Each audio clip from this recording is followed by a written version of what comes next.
Is it on? Hi. So, we're going to talk about something else this video.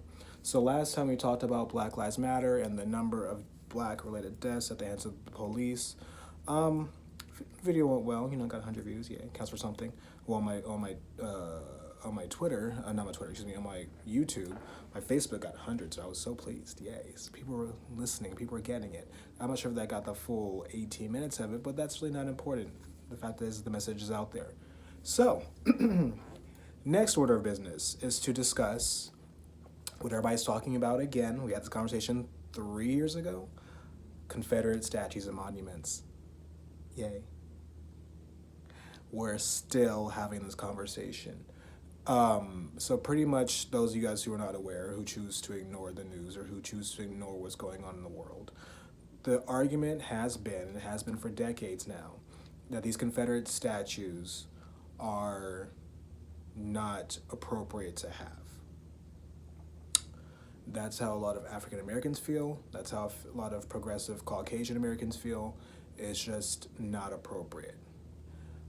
Excuse me. People like the president and, sorry, I hate to have to say this, a great many Republicans and conservative-minded Caucasians feel that we should have them because they're a part of history.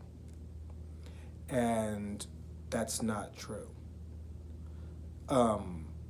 Pretty much when the statues first came around, these statues were, built and erected between 1889-ish to the 1960s and sometimes well into the 70s. Okay? The vast majority of these were built between 1889 and 1929. Half of the total number of monuments built were built between 1902 and 1912, and they saw another spike during the Civil Rights Movement era, which tells any historian worth their salt that these weren't built to, pay homage to the terrors of the war and the people who give their lives during the war. This is a message, okay? That message was, we run this, you keep your ass in line, and it doesn't matter who it is, whether it's the government, the Supreme Court, or the president, you people, African Americans, you will stay subjugated. And there have been a lot of historians who have backed that viewpoint, who have seen that viewpoint. You can go to NPR and read those kind of things if you like, because that's where I read a lot of my information from. It'll say the same thing.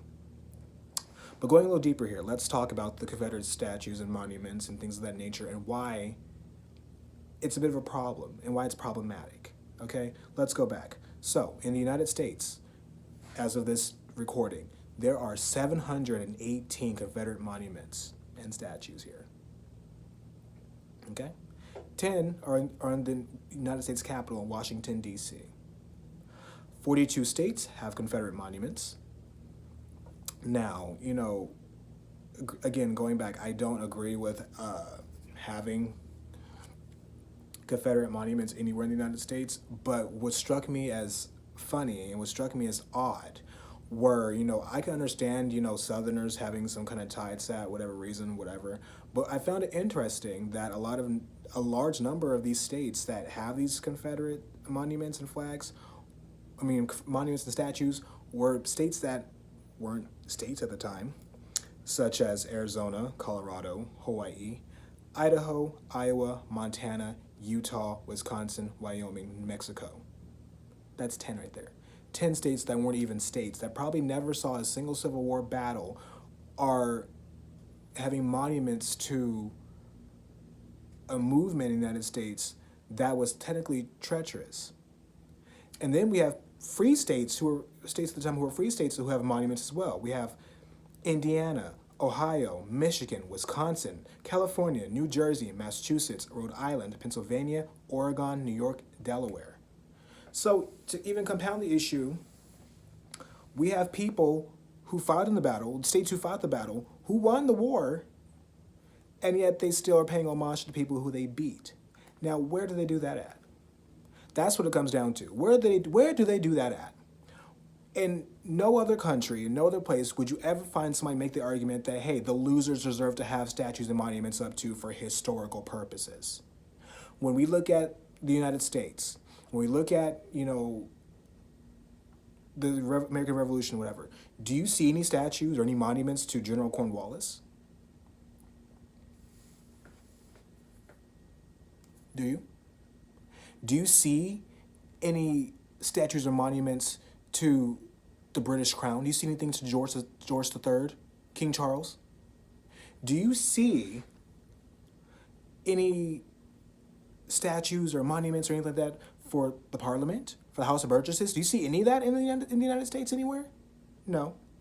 Do you see? Because I believe we won the war. The war in Mexico in 1848. Do you see any statues to the great generals of those wars? Do you see any monuments dedicated to those people in those wars? No. Do you see any statues or monuments dedicated to the people who we beat during the Spanish War in the late 1800s, early 1900s? No. Do you see any statues and monuments to the people of Japan or to the people of Germany, to the people of Italy, to the people of the Soviet Union, who we've, went to war against? Well, maybe the Soviet Union, they were an ally, whatever. But do you see any statues or any monuments to the people who we've defeated ever in the history of this country? No. If you do find them, usually they've been an ally of some sort. Like, for instance, you would find maybe a statue of Bulldog Braddock or something like that because he fought for us in the French and Indian War. Do you see any monuments to the French anywhere?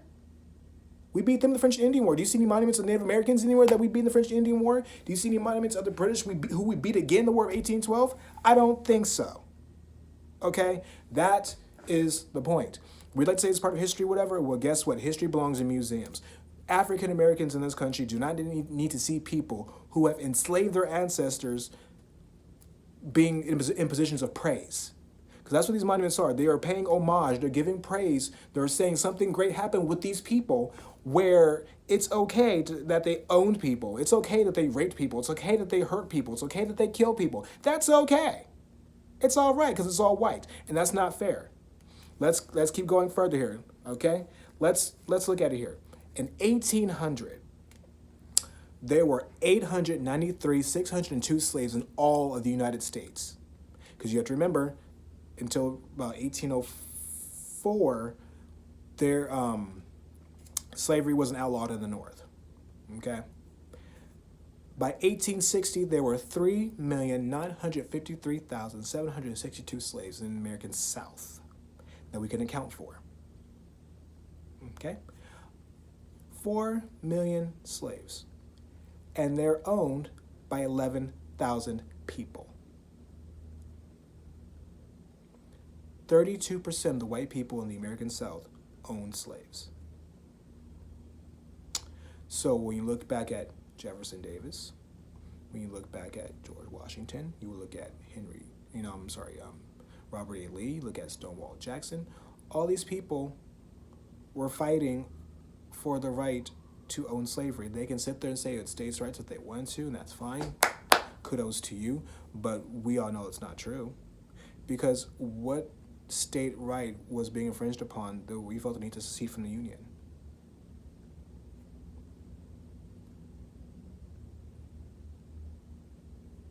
I can't think of any other rights other than slavery that was a hot button issue for people in the South. And you sit there and you think about it, almost 4 million people who are enslaved. Again, going back to the last video, we don't even make up, we were 1/6 of the population at the time.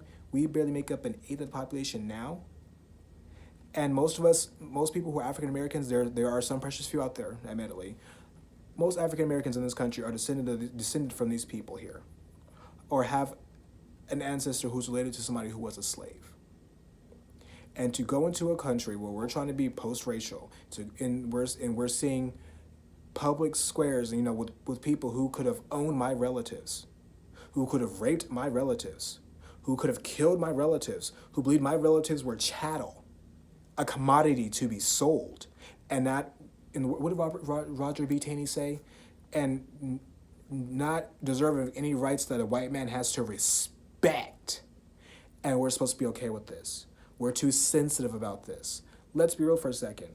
A lot of families and all over the world, if you wrong one ancestor, you wrong the whole damn family, no matter how far down the line you go. Okay? People are probably still mad you know, about the Borgia family, and they are, because people still trash them to this day. 500 years later, they're still getting trashed for stuff they did in 1492 to 1503. Okay? You know, people in the Medici family still have issues with people from the Pazzi family. You know what I mean? That was 1478. And this idea that we need to get over it, I'm like, no, you don't understand. This has been a really real issue for us not too long ago. Because if you even go back to think about it, yeah, slavery started 400 years ago, but let's move forward here. Americans, African Americans, do not have rights, civil rights in this country, full rights under the law until 1964, which means my parents are the first people in my family to have rights under full rights under the law. That doesn't count. We're not talking about the redlining or the war against drugs or the penal system and all the disproportionate jail time that goes with that. We're talking about basic rights. People in my family, because I have people in my family who are mixed race. People in my family legally could not be what they were or marry who they wanted to marry until 1967. Okay? So, like, it'd be nice to just get over things, whatever, but the fact remains that a lot of the policies in place at that time still affect us in the very recent times now. Okay? There's a reason why so many black people are physically imposing or so physically threatening. Because again, the policy at the time was if you were smart, you had to go. And if you were big and strong, a strapping young buck, you procreated with a big strapping young lady and made big strapping black people because they needed you to work because they needed higher production from you. Okay? That is the problem that's associated with these things. Because I guarantee, if somebody owned your Irish ancestors, your English ancestors, and there's another thing, the Irish myth, there were no Irish slaves in the United States. They were indentured servants. Okay? If they owned your ancestors, if they raped your ancestors, if they murdered your ancestors, if they dragged your ancestors from their ancestral home, had many of them get beaten and die on the way over here just to have a life of bondage that their descendants cannot escape for hundreds and hundreds of years, I guarantee that energy that y'all have, towards, oh, we need to get over it, y'all want to keep that same energy, I guarantee it. Okay? These are facts. These are all facts. Look them up. NPR, Wikipedia, Google. Google is your friend. A lot of people like to point out, like, oh, well, I couldn't find this information. Yes, you can, if you looked for it. I was trying to be calm about this situation, but quite frankly, I fucked around and got mad. Because I get so tired of hearing such ignorant shit come out of smart people's mouths. I get so tired of racially insensitive shit coming out of people's mouths who should know better. People always want to say, oh, well, how do we get past this? How do we move on? Well, you gotta listen first. You have to understand why these things are a problem. You have to understand why people are sensitive to these things. You have to understand that. You don't go to Germany, you don't see statues of Hitler rolling around there and say, oh, well, it's historical. You don't go to Italy and see statues of Mussolini. Oh, saying, oh, well, it's historical, that's okay. You don't go to...